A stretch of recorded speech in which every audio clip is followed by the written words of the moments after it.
ಮಂಡ್ಯ ತಾಲೂಕು ಗೋಪಾಲಪುರ ಗ್ರಾಮ ಪಂಚಾಯಿತಿ ಸಭಾ ನಿರ್ಣಯದ ವಿರುದ್ಧ ಪಂಚಾಯಿತಿ ಅಭಿವೃದ್ಧಿ ಅಧಿಕಾರಿ 139 ಈ ಖಾತೆಯನ್ನು ವಜ್ರ ಕನ್ಸ್ಟ್ರಕ್ಷನ್ ಪರವಾಗಿ ಮಾಡಿರುವುದನ್ನು ವಿರೋಧಿಸಿ ಪಂಚಾಯಿತಿ ಸದಸ್ಯರು ಹಾಗೂ ಗ್ರಾಮಸ್ಥರು ಜಿಲ್ಲಾ ಪಂಚಾಯತ್ ಆವರಣದಲ್ಲಿ ಇಂದು ಪ್ರತಿಭಟನೆ ನಡೆಸಿದರು. ನಂತರ ಕೇಂದ್ರ ಬೃಹತ್ ಹಾಗೂ ಉಕ್ಕು ಖಾತೆ ಸಚಿವ ಎಚ್ ಡಿ ಕುಮಾರಸ್ವಾಮಿಗೆ ಮನವಿ ಸಲ್ಲಿಸಿ ಮಂಡ್ಯ ಮೂಡ ಆಯುಕ್ತರ ವಿರುದ್ಧ ಹಾಗೂ ಪಂಚಾಯಿತಿ ಅಭಿವೃದ್ಧಿ ಅಧಿಕಾರಿ ವಿರುದ್ಧ ಕ್ರಮ ಕೈಗೊಳ್ಳಬೇಕೆಂದು ಮನವಿ ಸಲ್ಲಿಸಿದರು.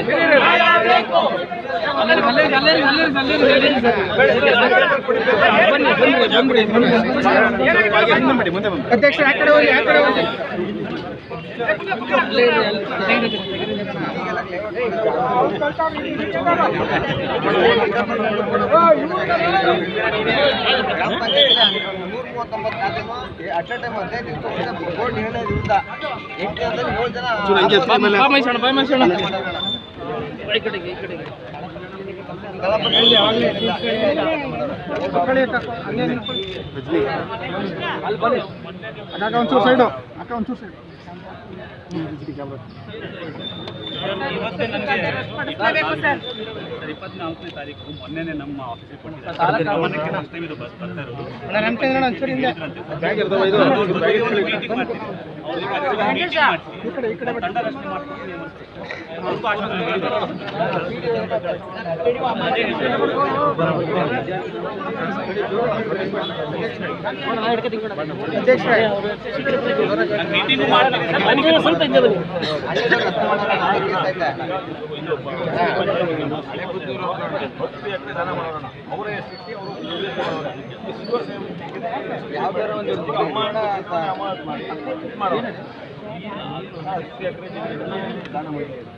ಪಂಚಾಯತಿಯಲ್ಲಿ 2 ವರ್ಷದಿಂದ ಹಲವಾರು ಹಣ ದುರ್ಬಳಕೆ ವಿಚಾರ ಸ್ವಲ್ಪ ತುಂಬ ದಿನದಿಂದ ದೂರಿದೆ. ಆ ದೂರು ಸಂಬಂಧಪಟ್ಟಿದ್ದು 2 ಸತಿ ತಂಡ ಹಾಕಿ ಅದರ ಮೇಲೆ ಕ್ರಮ ತಗೊಳ್ಳಾಯಿತು. ಅದರ ಬಗ್ಗೆ ಸೈಟ್ ಮಾಡಿದ್ದಾರೆ.